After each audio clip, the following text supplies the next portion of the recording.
For our final session of today's webinar. Since the election of Uzbekistan's president, Shavkat Mirziyoyev, in 2016, the US and Uzbekistan have entered a period of unprecedented engagement.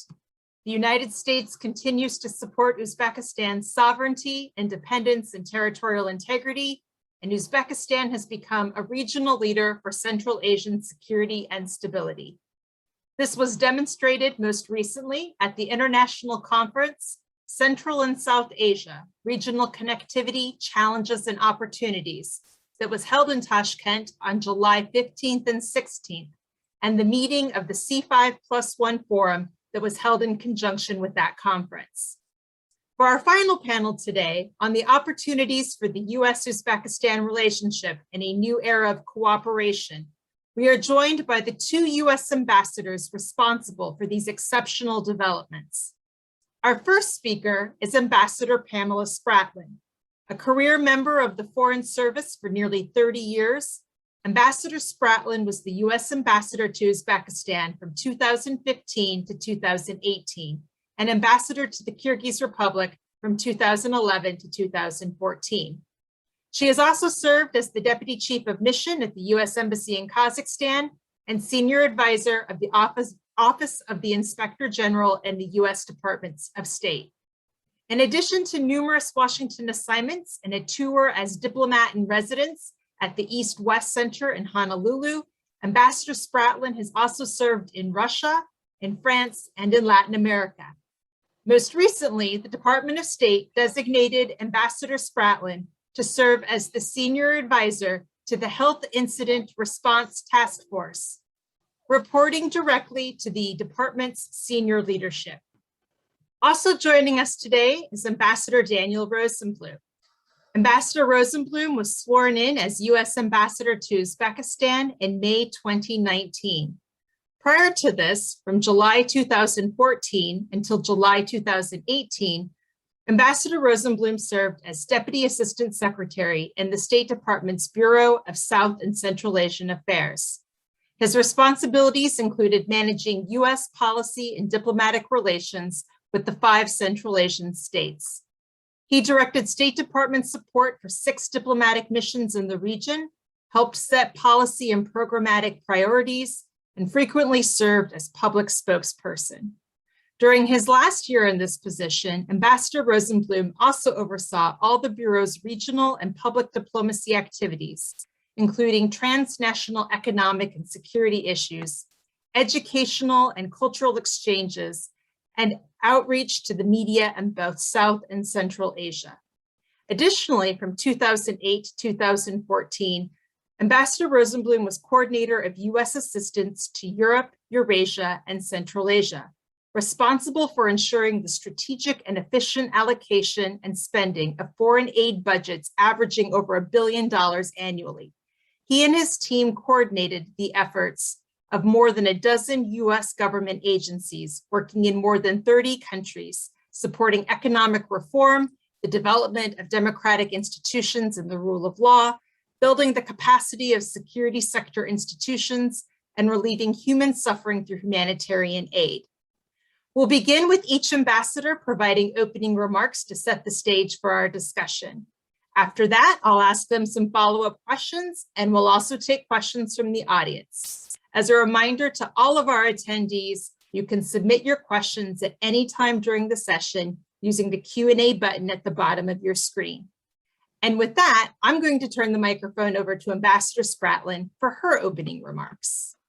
Well, good morning. I know that there's just a little bit left of the morning, and I would like to thank you, Brianna, and Ambassador Vakhabov for organizing this panel today. I have to say it's been quite enriching for me, never having met Ambassador Clark, and I don't think I've even had the chance to speak to Ambassador Escudero. So I used to see their pictures in the embassy as I would walk to my office, and I always wondered what it was like to serve in Uzbekistan in those very early days. And so this was a wonderful opportunity to hear about what that was like for the people who actually established the relationship and made it possible for all of us to do whatever we have been able to do since then. So I'd like to thank all of them. Also, a huge thanks to Ambassadors Herbst, Norland, and Kroll, especially to Ambassador Norland, Kroll, and Purnell, because without their efforts, there's no way I would be in this position. They all played very, very important roles in my getting to Uzbekistan, which really was a dream posting for me. And I did want to say, just following on some of the comments that Ambassador Kroll made, kind of waxing nostalgic about what it's like to be in Uzbekistan and to travel in the country, to talk to the people. It really is a phenomenal place. And while we've divided these two panels up as if there's this sort of night and day contrast, a page is turned and everything from the past disappears. In fact, as you've already heard, with everything associated with Uzbekistan, there's both change and there's continuity. And that was certainly the case for me. I actually I went to Uzbekistan for the first time when I was serving in Moscow.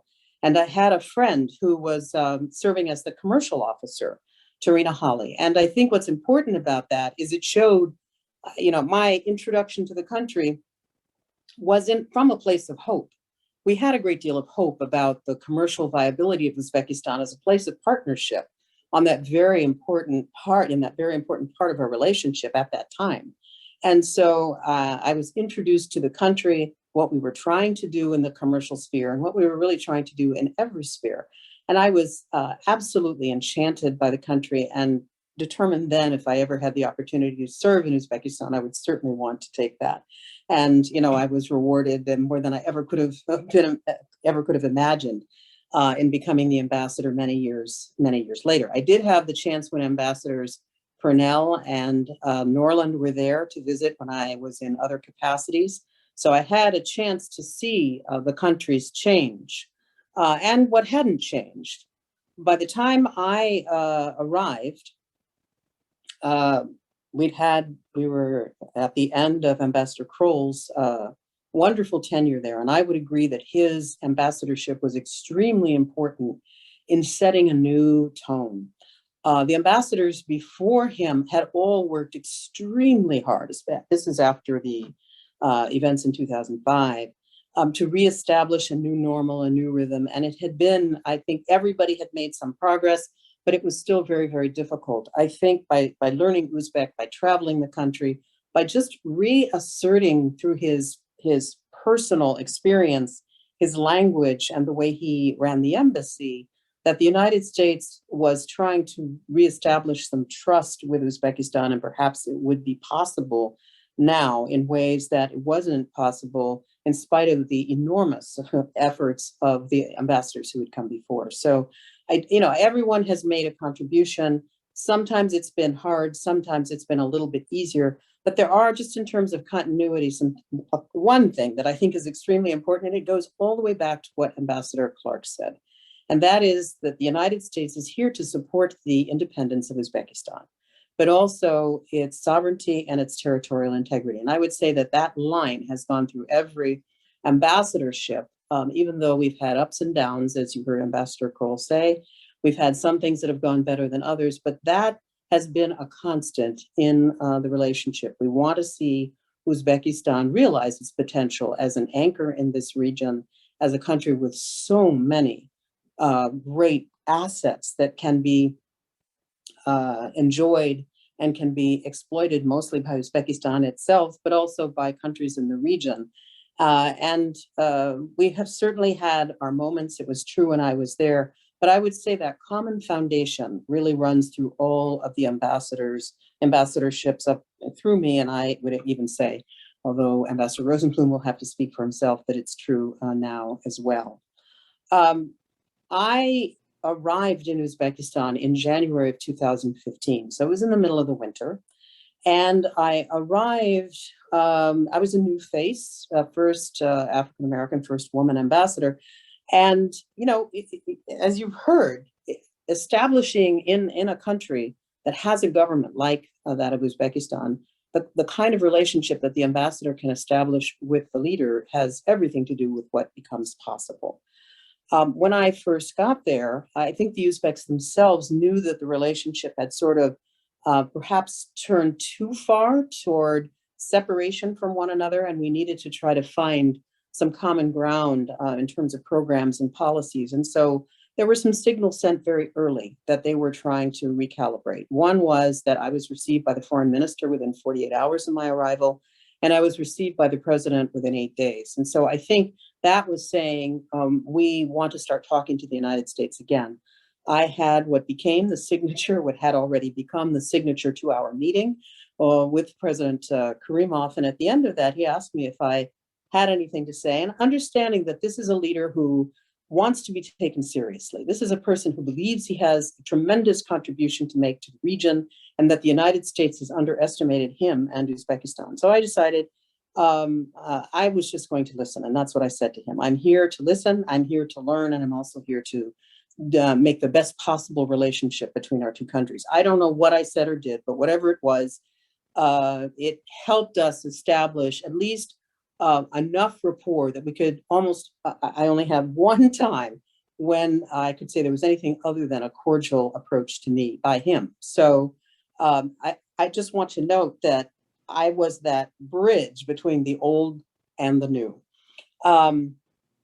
And at the time that I was there, the feeling very much, this was an administration that was focused on the issue of human rights, and the Assistant Secretary at that time, Nisha Biswal, used to focus on the idea that the relationship was below its potential. That is, the United States and Uzbekistan have great space to have a terrific relationship, but it is below its potential for all the reasons that the other ambassadors have stressed, concerning human rights, concerning issues of corruption, concerning our access to the members of the government to actually conduct diplomacy, many, many, many other things. And so one of the things that we wanted to do was continue to build on the mood change that Ambassador Kroll had established and try to actually come up with some things that we could do. It was a challenging year, 2015, for President Karimov, because in his view, he was facing election. We all knew what the outcome of that election would be. And we also felt, I certainly felt, that the country was kind of slowing down. You heard Ambassador Norland talk about the climate of fear. I would say to some extent that still existed. I mean, it was the same set of actors who had been running the country for some time. But I would also say that 2015 was a year truly of some change. One of the ones had been initiated by, or two things that had been initiated under Ambassador Kroll's tenure. One you already heard about, and that is progress on the issue of child labor. I think Uzbekistan had really been stung by the international criticism and had taken really quite admirable steps to go a long way to removing child labor as a factor in the country. But as soon as that happened, of course, then the issue of adult labor in the cotton harvest began, and the ILO was already present. And so the role I had was to try to help the ILO and the World Bank work together so that Uzbekistan could take some steps with respect to eliminating the challenges that they had in the cotton harvest for adults. And for anybody who's in the audience, they've probably seen the recent social media posts that Ambassador Vakhabov has made, and it really shows the government's ownership of the tremendous progress that's been made over time. It really has been remarkable. So that was one. The other one was in the security area. One of the things that had happened over time was again, this issue of Afghanistan and our approach to it, President Karimov very much feeling that concerned that the United States might not be a permanent player here. So that was a concern of his, and a concern that Uzbekistan itself might be threatened by the instability in Afghanistan. And so he had taken a number of steps that were quite severe to try to separate himself from the region as a whole, because he also mistrusted his neighbors. And I think that was also a source of considerable frustration for us, for the neighbors. But one of the things that was done is, as we were trying to decide what to do with excess equipment, it became possible for Uzbekistan to acquire some mine-resistant armor-protected vehicles. And so we worked very hard with the Department of Defense, and now Secretary Austin, who was then the CENTCOM commander, was very important in making sure this happened on time and within the budget that had been established for Uzbekistan. And it turned out to be a tremendous confidence building measure. And that was something that occurred in 2015. And then the other thing that was really a signature event was, you've heard previously about our focus over time on the region, in the belief that, for any one country in Central Asia to have wild prosperity without the others, without any impact from the others, is difficult. Kazakhstan, to some extent, has managed to do this, but it would certainly be a more stable and wealthier region. We have always felt, and certainly since Secretary Clinton went to Chennai and made her speech about the need for more regional engagement, and she talked about the New Silk Road. We had been trying to get those kinds of policies underway, but it had been extremely difficult. And so one of the things we thought might help is if we could get Secretary Kerry to come to Uzbekistan. And we also thought that this was potentially a way that we could help Uzbekistan reassert a kind of role as regional leader. And we were able to persuade the president not only to have the C5+1 conference, but to do it in his hometown. So it required a lot on his part. And I also always want to give huge credit to the foreign minister of Tajikistan, Foreign Minister Aslov, who, after a very arduous journey on the Silk Road, did come to that meeting. And it to me was something that actually was groundbreaking. And the C5+1 has always been a platform. We're trying to figure out how we can improve it. But at that time, the very fact of hosting the meeting was what was important.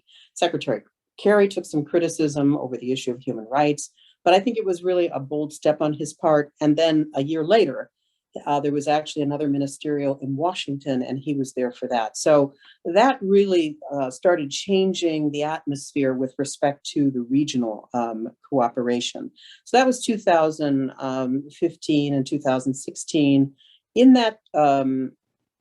In 2016, as we got to the fall, of course, there was the big change that everybody had been talking about for a very long time, and that is the day that the death of President Karimov was announced. And I have to say, just to be there at that time, just talking a little bit about the mood and what it was like to be in the country, it truly was a phenomenal moment in the country. I was always amazed at how people felt, literally expressing their grief, lines of people trying to pay their respects. I remember the day the announcement was made, the Uzbek traditional music playing for a whole day, the whole country stopped. It was a phenomenal kind of thing. And then the funeral itself also ended up being quite an event. President Putin was not able to come to that a specific event. He came later. And then all of the people who had had aspirations about Uzbekistan for a long time wanted to be there: Iran, Turkey, the Gulf states, etc. And the person who made the greatest impression on me was really Ashraf Ghani, the president of Afghanistan, who said, Afghanistan is part of Central Asia. And that to me was a surprising thing to hear at that particular event, but also another enormous signal. And then I think, for its own reasons, Uzbekistan then made a decision about who would be the president, and I think we were all very surprised. What was interesting to me was the reaction in Uzbekistan versus the reaction in Washington, because in the country there were genuine feelings of people being grief-stricken and not sure about what this meant, because Islam Karimov was the only president everybody had ever known. And the future was uncertain. The heir apparent that people thought was going to be the president ended up not being the president. And so all of a sudden, all kinds of things were thrown into uncertainty.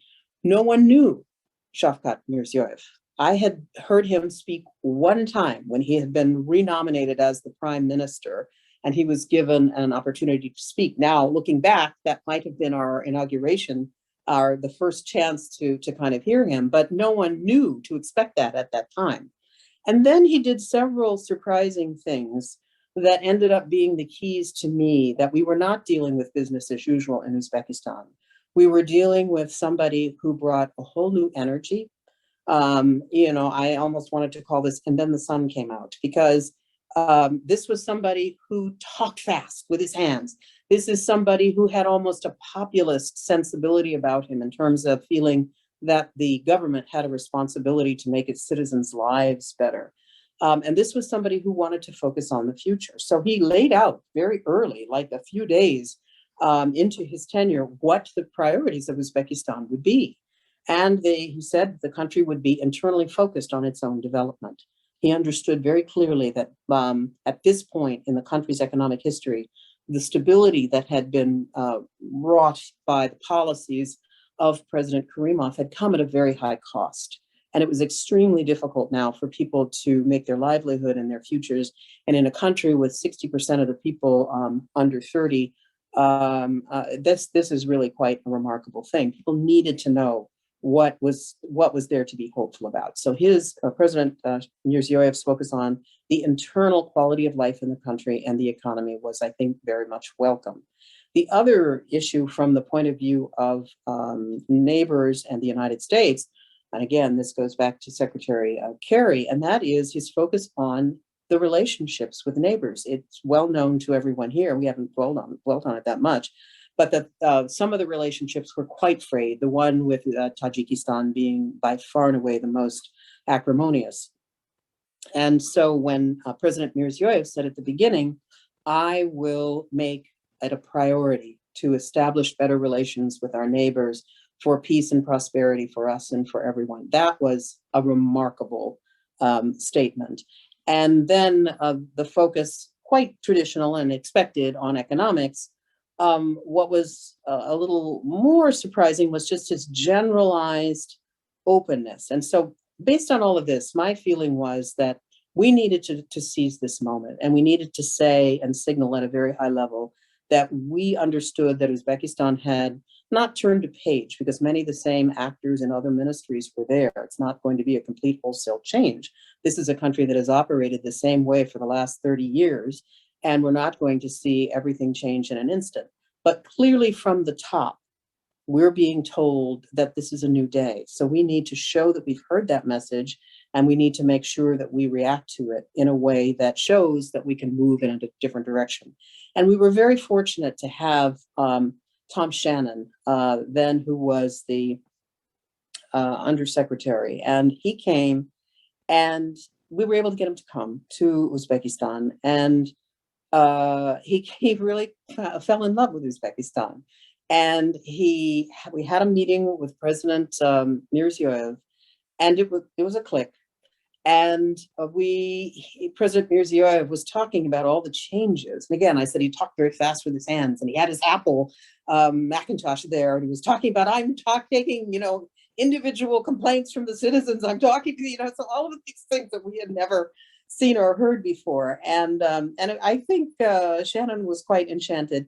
And that was something that helped Washington begin to see Uzbekistan and our relationship with the country in a different way, to retrieve some of those memories about what we used to say about what was possible for Uzbekistan. At the same time this was happening, President Mirziyoyev was moving forward with actions that really backed up this idea that we were living in a new period.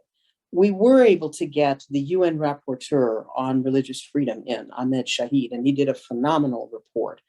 And that led to later on to Secretary Pompeo taking a very different approach than we'd had in a long time on the issue of religious freedom. But by then, Uzbekistan had taken several steps to show that it had a more open attitude toward the issue of religious freedom. There had been some prisoner releases, and we've heard earlier about the sort of love-hate relationship between Congress and the State Department. I would say that in this, the Congress had actually played a somewhat helpful role, although it had been difficult. And that is that I'm sorry, I'm in my office and there's things going on outside that I didn't quite expect. But I'm sorry, I just lost my train of thought. Thank you very much. I'm sorry. Let me just keep moving on. And the bottom line is that we were able through a variety of actions to get people, to get Washington to understand that this was a new day. Everything from, we started to be able to retrieve some of our exchanges, not to the fullest extent that we wanted, but we were able to do it. We were able to teach English classes and actually go out to the classes and be with people, which is something that had not been possible during the end of the previous administration in Uzbekistan. Afghanistan was training, Uzbekistan was training Afghan officials in termez, something that would have been unheard of earlier.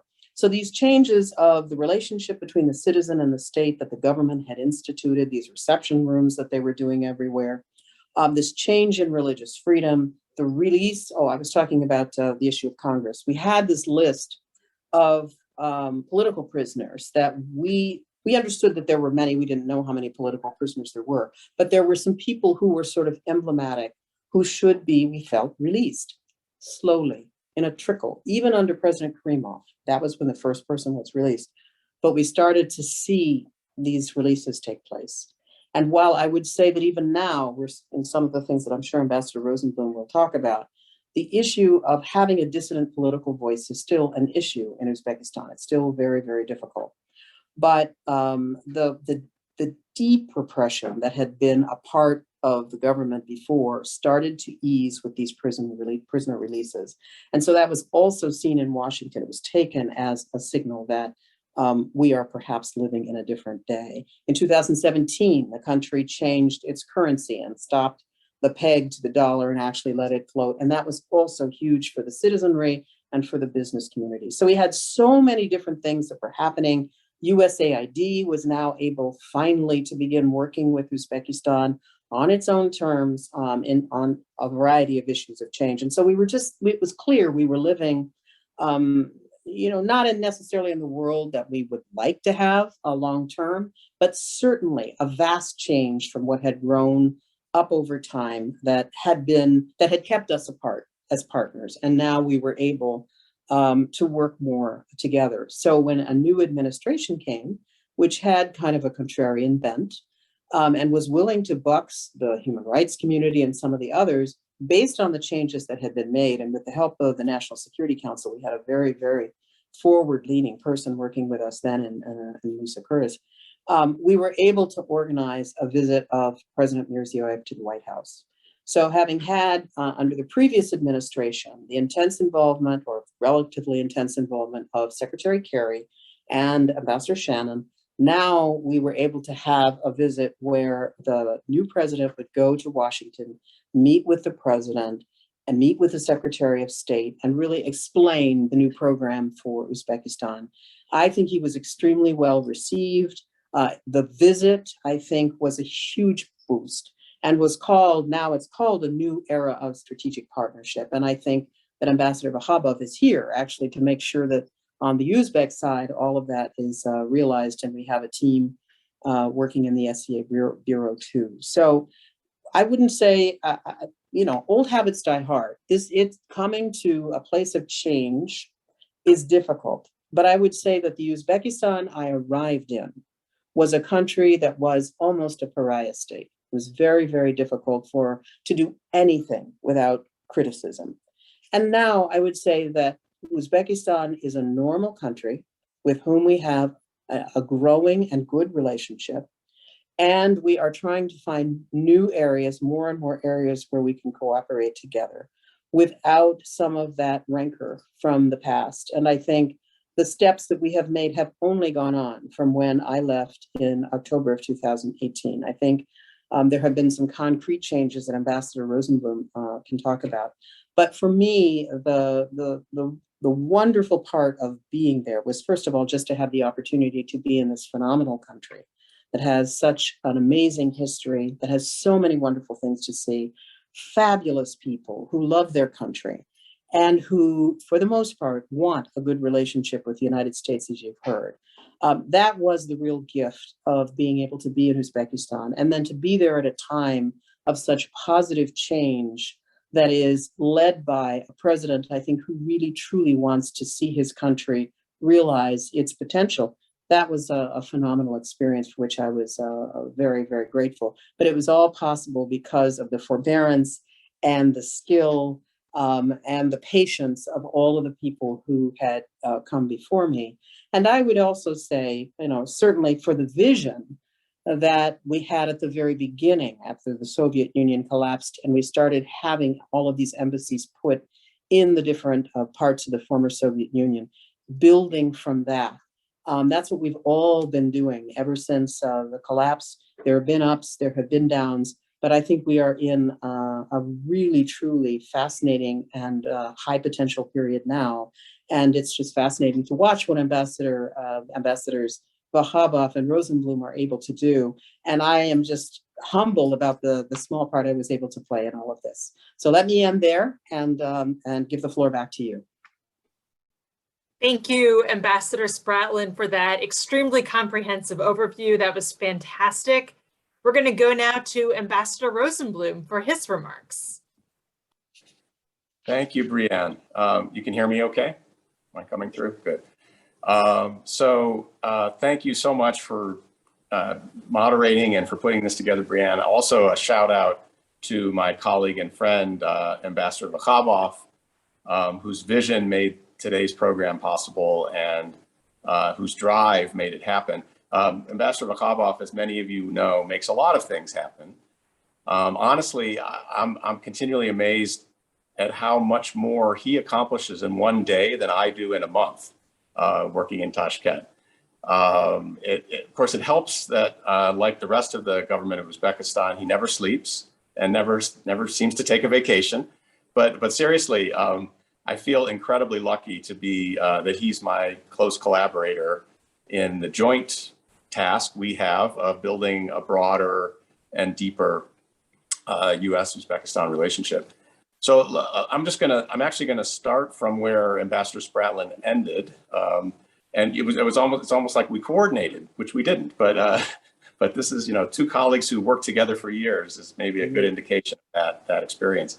And by starting with saying that I really feel that I'm standing on the shoulders of giants here as the 9th U.S. ambassador to Uzbekistan. And it's really been an honor and privilege to listen to all my predecessors, except for Ambassador Pamela, unfortunately.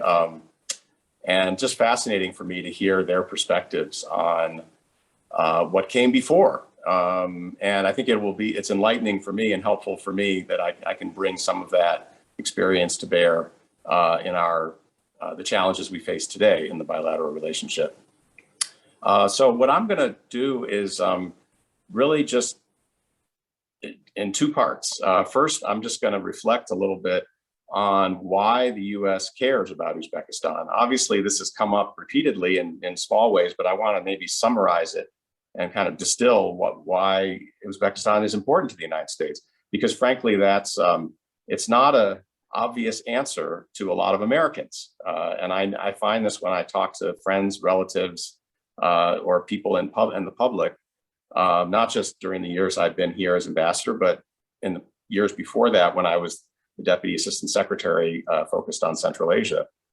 So I'm going to do that, and then I'm going to give a kind of maybe report card or status report on the state of U.S.-Uzbekistan cooperation today.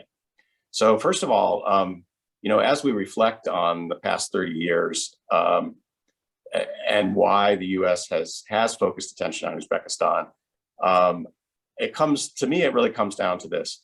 So from a foreign policy perspective, we don't care about Uzbekistan because of Uzbeks' renowned hospitality or because they're incredibly kind and generous people. I've experienced that and benefited from it myself, but that's not why we care from a foreign policy perspective. We also don't care because Uzbekistan has an ancient and fascinating history, which I have had an opportunity to learn so much about in my 2 years here, or unbelievably beautiful architecture, mosaics, ceramics, silks, carved wood, the amazing cuisine. And actually, another really incredible feature is the sort of tolerance of many nations. It's kind of a melting pot of a lot of cultural influences in different nations. And those are all good reasons for tourists to come and we're always trying to encourage more visitors, although the pandemic has complicated things a bit. But for tourists to come, it's also a great basis for more people-to-people ties between our two countries. And I'll come back to that later, because that is a very important part of our policy. But from a foreign policy perspective, fundamentally, we care about Uzbekistan for three reasons: geography, stability, and sovereignty. So Uzbekistan's position at the center of Central Asia, touching on all the other Central Asian states and Afghanistan, and within a region, in the middle of a region that itself is surrounded by Russia, China, Iran, the Indian subcontinent, it means automatically, just by virtue of its location, that it's going to matter to us. Uzbekistan's status as a majority Muslim country with a deep commitment to secular governance, this is something that some of the past ambassadors mentioned in their comments, and because it's a country that has faced serious threats in the past from radicalism and extremism, this gives it a deep commitment to stability. And this is a region that the US wants to see remain stable and is very sensitive to threats to that stability. And that factor means that Uzbekistan is going to matter to us. And finally, the fierce commitment Uzbekistan has had since its independence to maintaining sovereignty and independence, regardless of pressure from big neighbors to join a side. That means that commitment to sovereignty means it will matter to us, because that matters to US foreign policy. So geography, stability, sovereignty, but simply stating those facts isn't not necessarily always enough to guarantee attention from Washington. And this is something that all ambassadors have struggled with at one time or another, all ambassadors in Tashkent. It's a big world, and there's a lot of important issues for US national security. And the degree of US attention to Uzbekistan has waxed and waned over the years. And that means we haven't always had the attention, the support that we've needed. That manifests itself in things like foreign assistance dollars or number of exchange slots, and very importantly, senior level attention. That was something that George Kroll alluded to a few times. So it's gone up and down over the years. And I think it would be, we can't ignore, it would be sort of foolish to pretend that external factors external to Uzbekistan often play a very big role in determining how much attention Uzbekistan receives.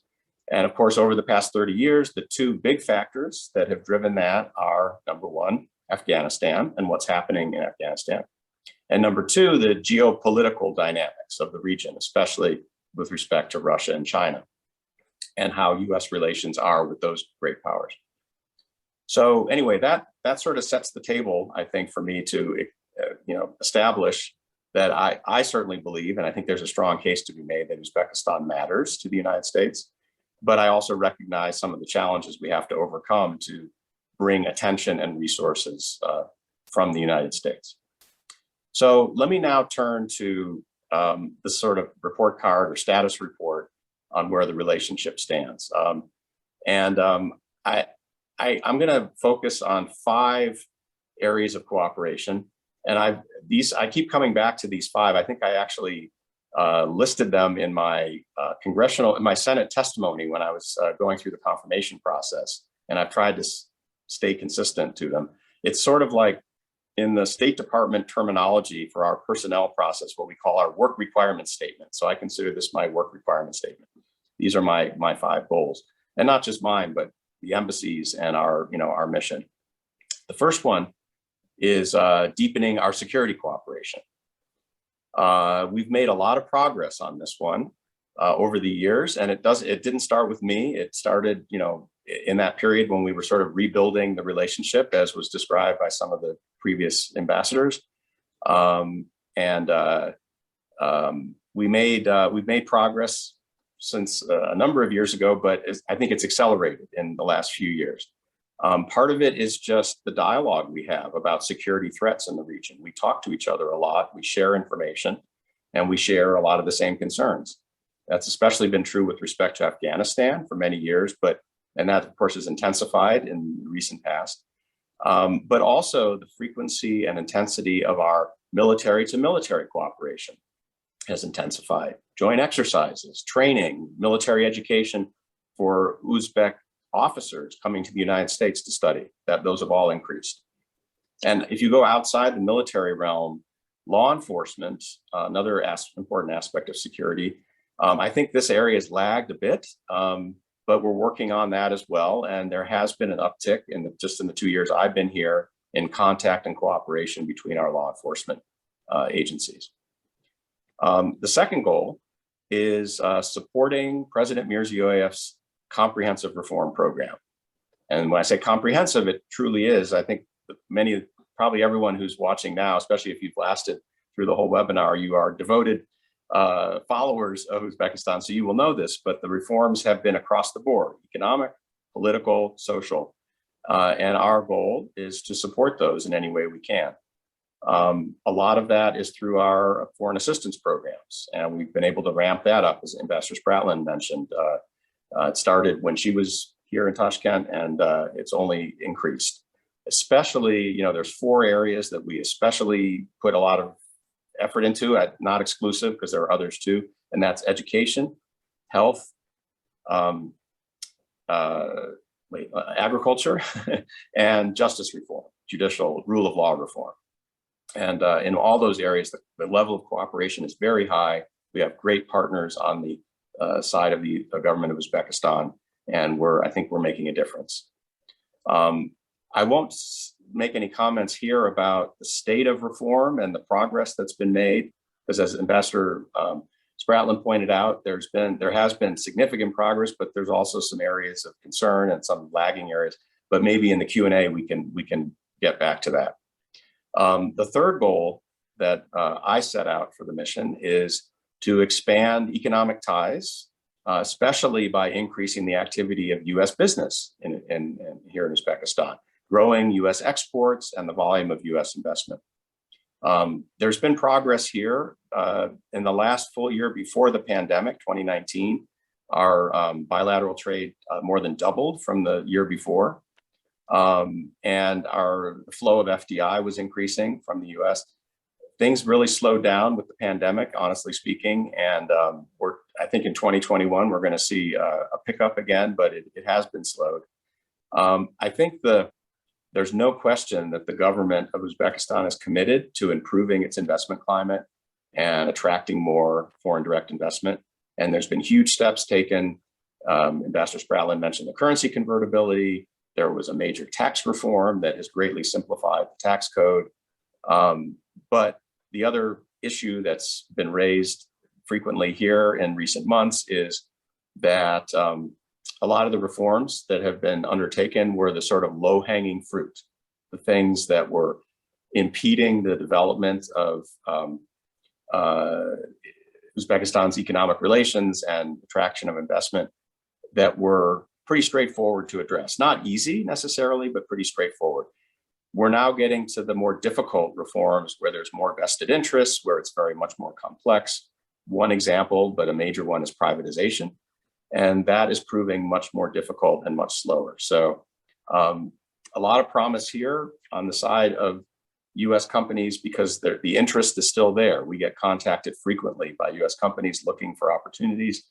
And we have a good partner on the other side, especially in the Ministry of Investment and Foreign Trade, but there's a lot of work to be done.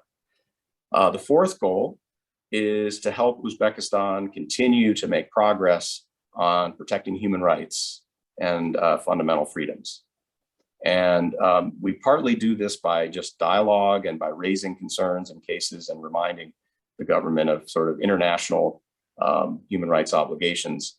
But we also do it very, very frankly by sharing our own experience. If nothing else, the past year or so in the United States reminded us that our own democracy is evolving and sometimes challenged, and we're developing our own process of more democratization in our own country. And that experience can actually be very helpful to other countries, including Uzbekistan. So that's sort of the approach that we take. And again, on this front, in terms of the bilateral nature of it, what's really notable is the degree to which the government, in my time here, but even before this, when I was the Deputy Assistant Secretary, under President Mirziyoyev, is willing to talk about anything. Any subject is open and on the table. It doesn't mean that every reform that we urge or every step that we ask for is taken, but there's an open dialogue and there is real progress. The two notable areas that I would point to where it's really been dramatic are two areas that the US focuses on a lot because of legislative requirements and reporting requirements, and that is religious freedom that Ambassador Spratlen alluded to, and trafficking in persons, including the issue of forced labor. And on both of those, there's no doubt in my mind that our engagement through the annual reports, through the dialogue, has made a difference and has opened the door to some really serious progress in both those areas. There are many, and again, this is a subject we can come back to in the Q&A if folks want to delve more deeply, but there are areas where we're concerned and where there's been some backsliding or lack of movement forward in the past year or so.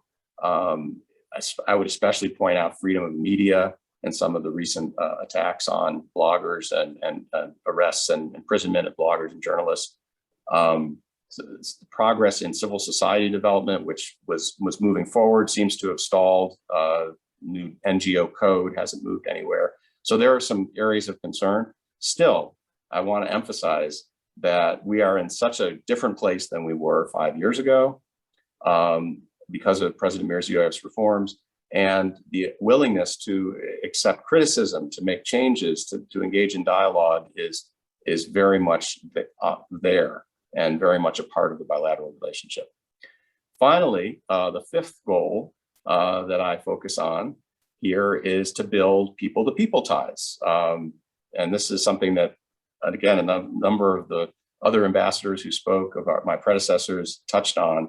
I mean, I think maybe for every ambassador, this is the favorite part of the job. It's meeting, the young people who studied in the United States after they come back, or going to an English language class somewhere in Uzbekistan and meeting the students who are learning English, or going to a cultural event where American performers come to Uzbekistan to make that connection, or Uzbek artists and performers go to the United States. I mean, there's nothing that matches that, the feeling that those things evoke. I'm a big believer in the people-to-people ties, and I know Ambassador Vakhabov is, because I truly believe that they form, I guess you might say, sort of the backbone in the bilateral relationship to keep it standing up straight, even when there's a lot of forces pushing it, trying to push it off course. And so that's the way I view it. And I think we're in a really good place in that respect. There's been a huge expansion in the last few years. Some of it started under Ambassador Spratlen and during her tenure, but we've kept growing. So for example, the Flex High School Exchange Program, which was canceled for many years after 2005, is back. Unfortunately, the first year that it was back, we couldn't send students to the United States because of the pandemic. It was very frustrating, but the program is ongoing. There's a new crew that's been recruited and will be going. I think almost all of them will go to the United States in the fall.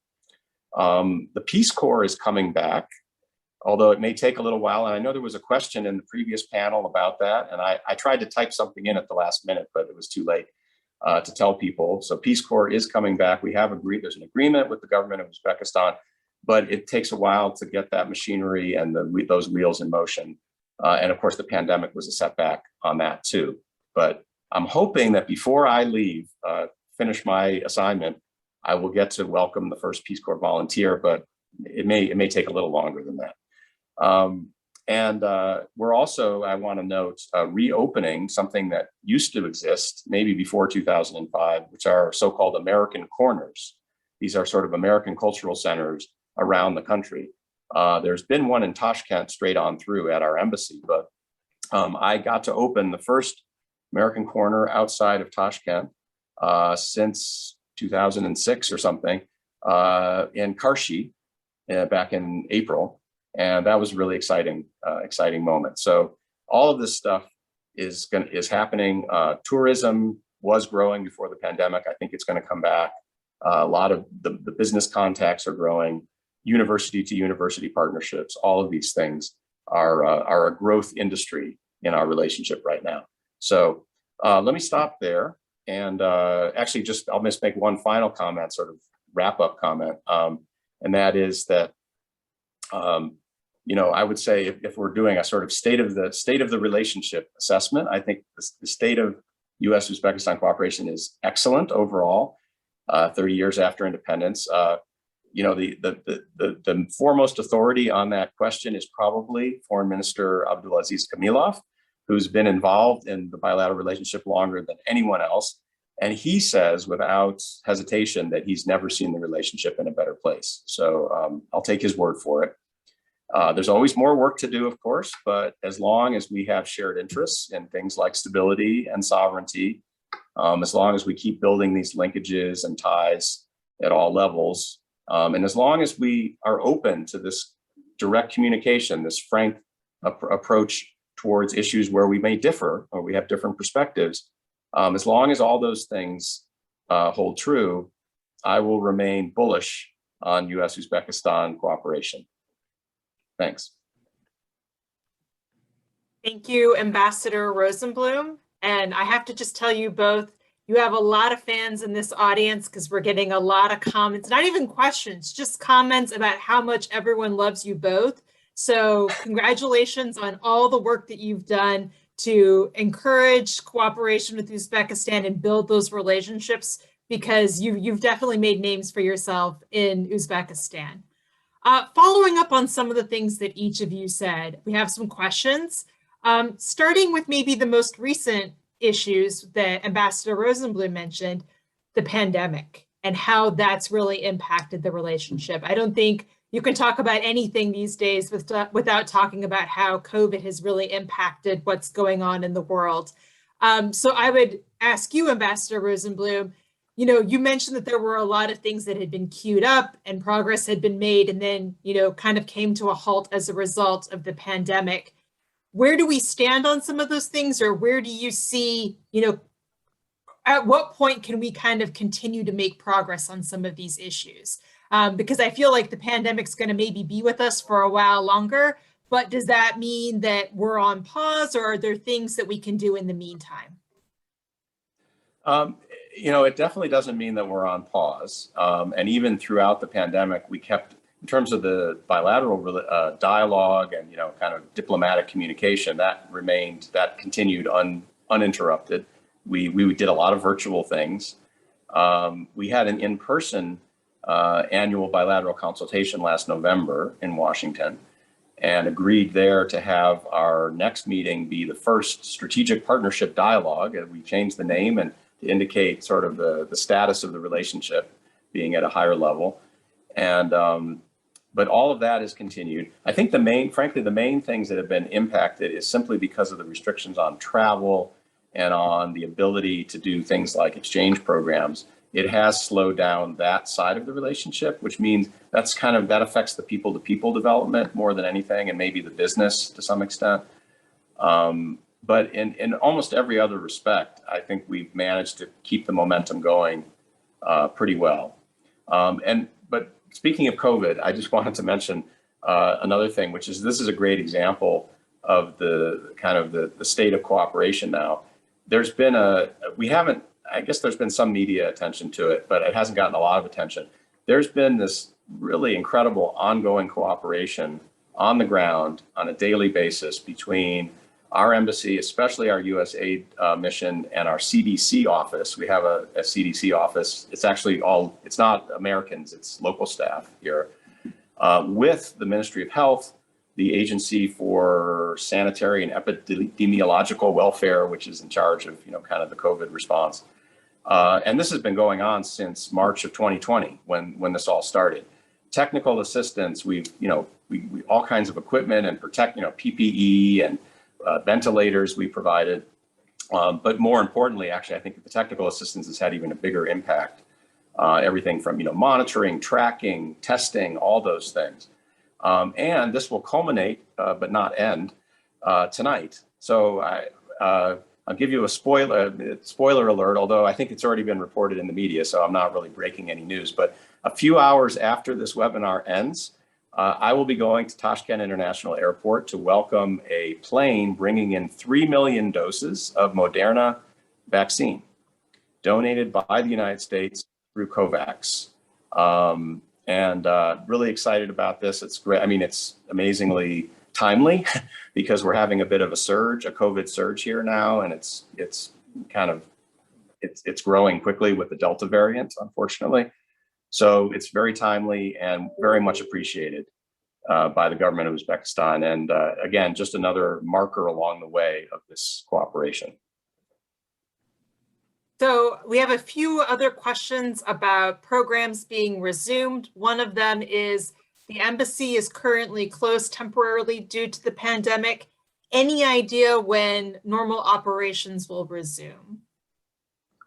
Well, the embassy is not closed. There's a widespread myth out there, which I get all the time about saying this, and it's mostly related to consular affairs because people are interested in getting visas to visit the United States. The embassy is not closed. The consular section is not closed. However, it is on pretty limited operations mostly because of COVID. There's a backlog, particularly of immigrant visas, and those are being prioritized because the administration has given us guidance to prioritize those. Unfortunately, that means that people seeking non-immigrant visas to visit or for other reasons often have to wait too long. I mean, I wish it wasn't this way, but it's just a reality. So whoever asked the question, go out and tell everyone the embassy of the US is not closed. The consular section is not closed. People are scheduling interviews online just as they were before for visas. It's just, there's a backlog, and the volume, our ability to handle the volume of the interviews is reduced because of social distancing requirements and, COVID restrictions. So anyway, we'll get there, but we're not there yet, unfortunately. Thank you for clearing up that misconception. So I'm glad we had that question and we're able to get the accurate information out to our audience. A more general question for both of you. So I'll start with Ambassador Spratlen on this one. We just have a question about ways to increase commerce between Uzbekistan and the United States. Now, I know a lot of progress has been made in this. Ambassador Rosenblum, you spoke about US businesses becoming more involved in Uzbekistan. But as you mentioned, Ambassador Spratlen, when Nisha Biswal was at the State Department, she talked about the relationship being beneath its potential. What are the areas where we could really start to rise to the potential in this area in commerce? Ambassador Spratlen? Sure. Well, I'll just speak briefly, but I think that Ambassador Rosenblum will sort of have his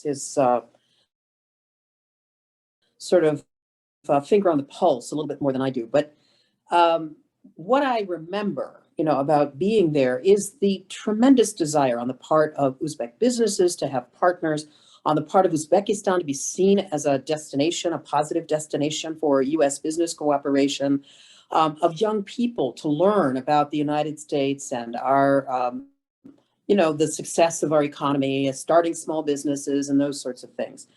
For me, there are a couple of areas, but I would say the most important one I always said was success stories. Over the years, one of the things that the first panel talked about was the company Newmont Mining, which was, a big company, a going concern. And there have been those kinds of companies that have come and tried to work in Uzbekistan. Sometimes people will have a good experience for a while, but then something runs aground and it just doesn't come to fruition. So we don't, in 30 years of relations, think about it. I mean, Uzbekistan is still a very, very young country with plenty of room to grow. And I think this will change. I, too, am very bullish on the relationship as a whole. But unfortunately, the history of the past 30 years, through all of the ambassadors who've served, is of some number of stories that we can't count as success stories. And that hurts our ability to say, yay, this is a place to come. So I think that's one. You heard Ambassador Rosenblum talk about, low-hanging fruit versus the harder changes. Again, this is a challenge sometimes of entrenched interests. So I think that's something that we're working on. And it sounds like we now have a lot of resources available to work on a variety of fronts on this. And then I think there are just some sort of structural challenges. that Uzbekistan will always face and have to overcome. You heard Ambassador Rosenblum talk about geography as one of the key reasons we're interested in Uzbekistan. But anybody who wants cooperation, even though the world is global and even though the world has become more and more virtual, Uzbekistan is a long way from the United States. So that kind of cooperation has to find its reason. And sometimes that can be a little bit difficult for not only reasons of geography, for reasons of skill, for some of the challenges of just trying to work through the rules and the special institutional culture of Uzbekistan. I think, again, this is where I think it's tremendously advantageous to have someone like President Mirziyoyev there, who is trying to lead a reform process that's comprehensive, as we heard, that's touching many, many different areas of society, but it's going to have to work through, break through, and change some entrenched rules and ways of doing things that are going to be uncomfortable for people. And so there's going to be pushback. And so I think finding that way to a new playing field that's advantageous to the entrepreneurs and the business people of Uzbekistan, but also to the partners, at a time when Uzbekistan is still trying to make its way in a larger region that is full of habits that look a lot more like the old way in the region. So Uzbekistan wants to be seen as a place for global economic competition, but it's fighting against some of these regional rules that make it really difficult. And traditions. And so I think this is going to be a challenge, but I think the country is very much up to it. I think the opportunities and potential are there. And I think Ambassador Rosenblum will have his own perspective and may be able to speak more specifically about some of the ways in which the United States is able to help Uzbekistan reach some of that potential. So over to you. Over to Ambassador Rosenblum, or to you. Okay, well, first of all, I vehemently agree with Ambassador Spratlen on everything she said. Hit the nail right on the head. I particularly want to emphasize this point about success stories that she mentioned, which I think is really key. And if I could make a criticism here of the way, I have almost all praise for the way that the government has approached trying to attract U.S. companies and foreign investment in general. But the one criticism I would make is that there's been a lot of focus on bringing in new investment and announcing it, and getting big numbers and so on. And a little bit less focus at times on working with the companies who are already there and helping them solve their problems and their challenges. And I think that, and it's that second thing that builds the success stories, which then create a buzz in the international business community and make more people want to come. So that would be, if there's a shift, I think it needs to be more emphasis on that.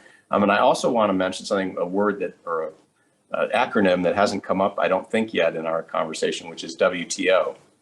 Uzbekistan is not a member of WTO. It's a kind of a rare, a small and elite number of countries who are not, and I know desperately wants to become part of it and has put a lot of focus on that, and I think for good reasons.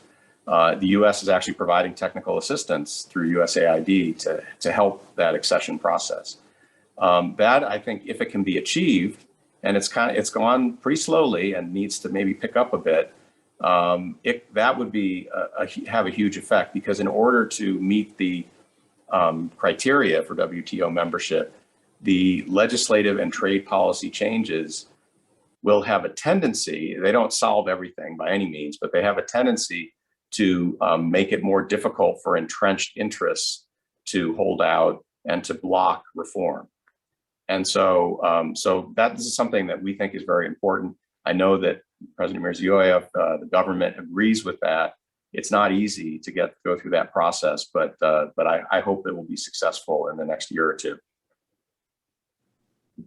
In the few minutes that we have remaining for this session, 2 weeks ago, Tashkent hosted this major international conference on connectivity between Central Asia and South Asia.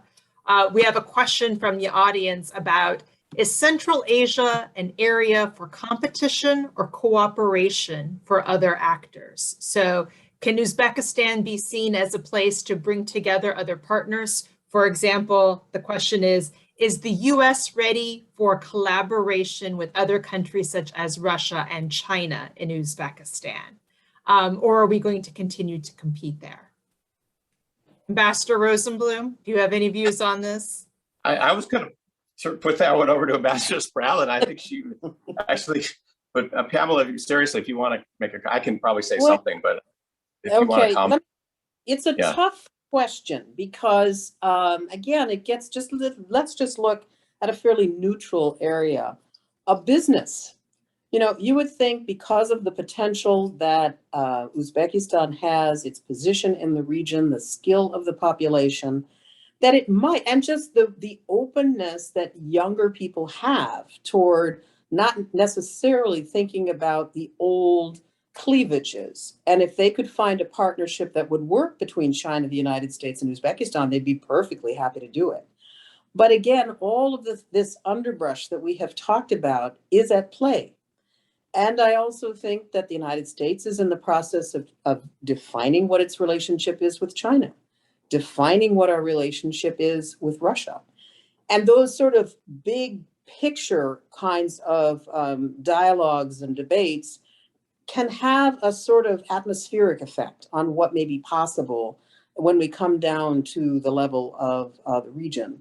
Eventually, my hope is that it would be possible to do those kinds of things. Russia will forever be a factor in Uzbekistan's economic and cultural and historical life. And so that's going to be true in the future. And I think increasingly China will be as well. Some people I know when I was there, they would send a child to Russia and a child to China, another child to the United States, because they wanted to be ready for any kind of cooperation, understanding that, there's a lot that's up for grabs now. But I would say that it's very difficult, and it gets to this issue of the kinds of rules and expectations that people have. And the United States, I think we're very proud of the fact, you've heard all of the ambassadors say this issue of values, this issue of the kind of playing field rules, fair play, all that sort of thing, the respect for international norms, those things are always going to be a part of our policy landscape. And that's going to be true in business, and it's going to be true in other things. And the big players that you mentioned don't always agree with us.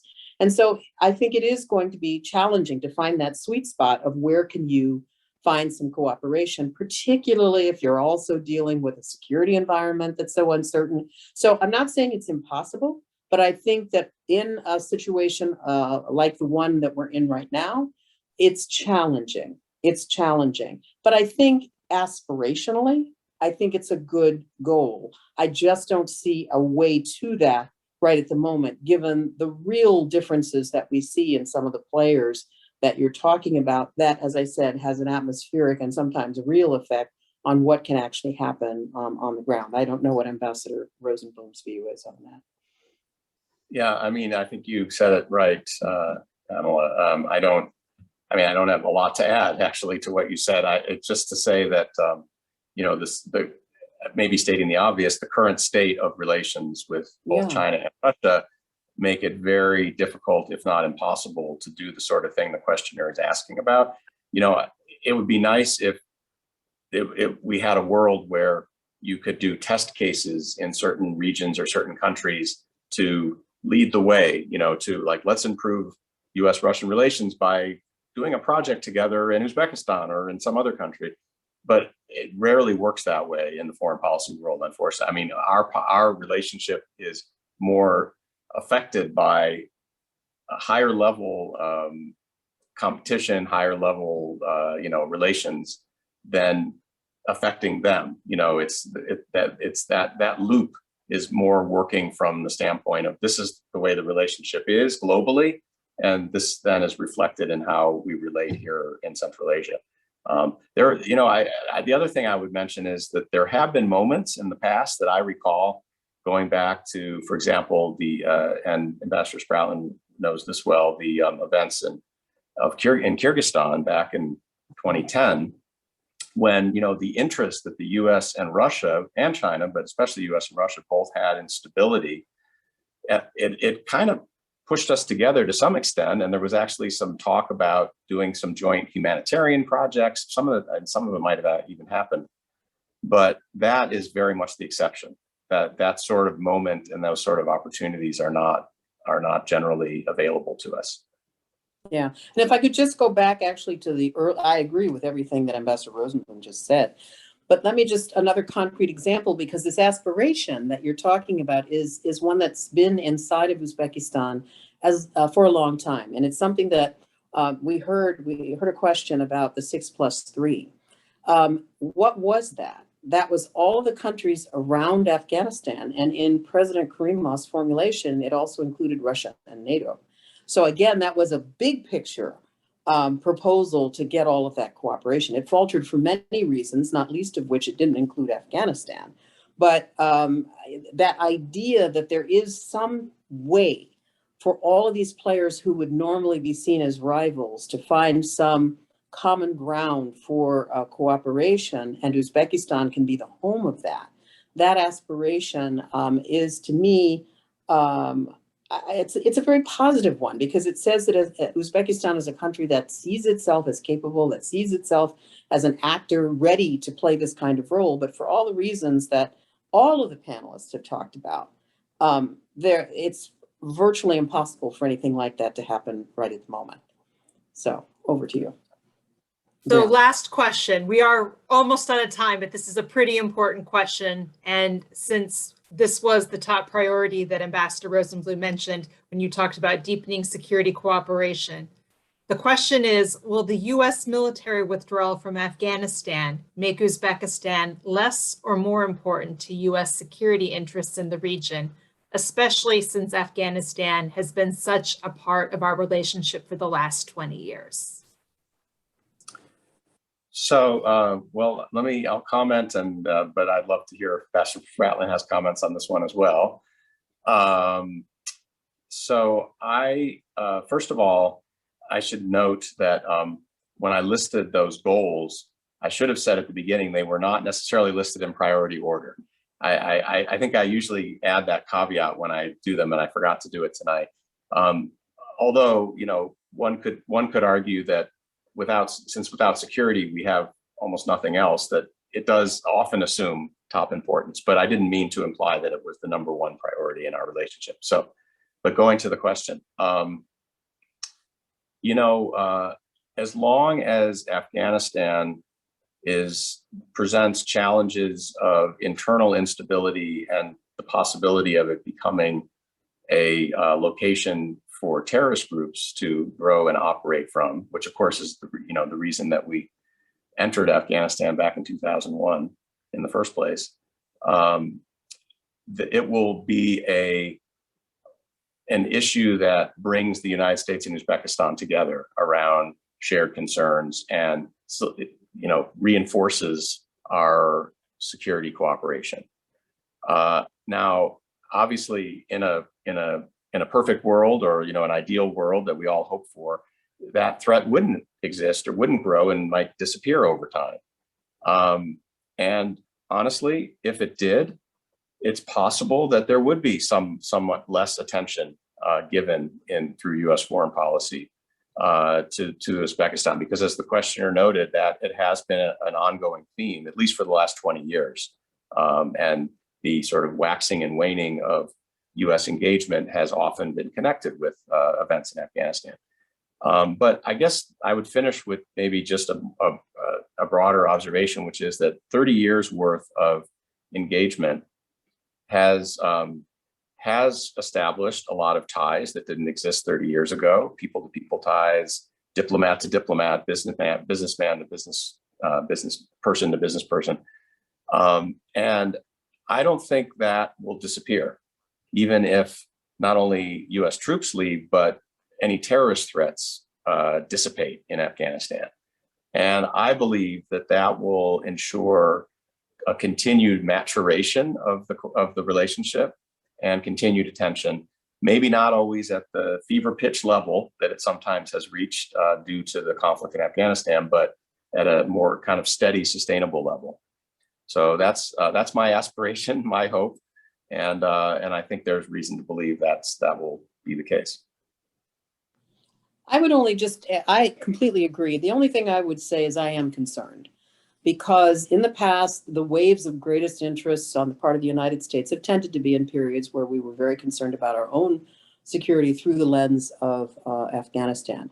My suspicion is that we are going through this moment right now with Afghanistan, but that country we've all made a long-term commitment to. And so even though I agree that the basis, as you've heard all the ambassadors say, the basis of our relationship has to do with our respect for the independence, sovereignty, and territorial integrity of Uzbekistan and all of the countries of this region, and that will continue. But having this shift in our own gaze on an area that has absorbed our attention for so long, shift is something that I think we need to be concerned about. And those of us who are interested in a positive relationship for the next 30 years for Uzbekistan and the United States do need to be concerned about this. We do need to be raising our voices and talking about the importance of Uzbekistan, of Central Asia, in and of itself, but also as our relationship with Afghanistan evolves. So I think it is an important question. I'm glad it got in. I'm sorry it didn't get in earlier, so we might have heard some of the perspectives from our ambassadors of longstanding or who were there in the past. But I do think it's a concern, and my hope is that it will trend in the direction that Ambassador Rosenblum talked about in his response. Over. Ambassador Spratlen, Ambassador Rosenblum, thank you so much for a fantastic session. Both of you had so much to add to today's stories, and thank you to all of our ambassadors for participating in today's event. They are truly our living treasures with everything that they have experienced over the last 30 years in this relationship with Uzbekistan.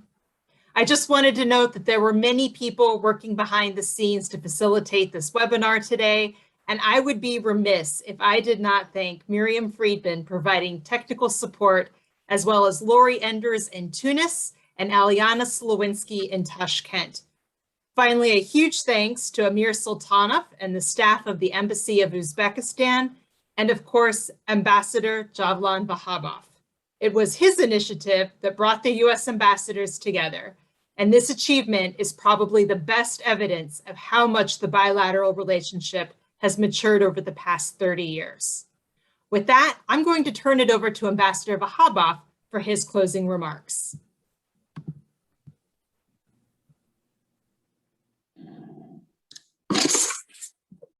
So my fellow ambassadors, dear Brian, just echoing what you said, what you mentioned, just wanted to add, what an incredible, fascinating event.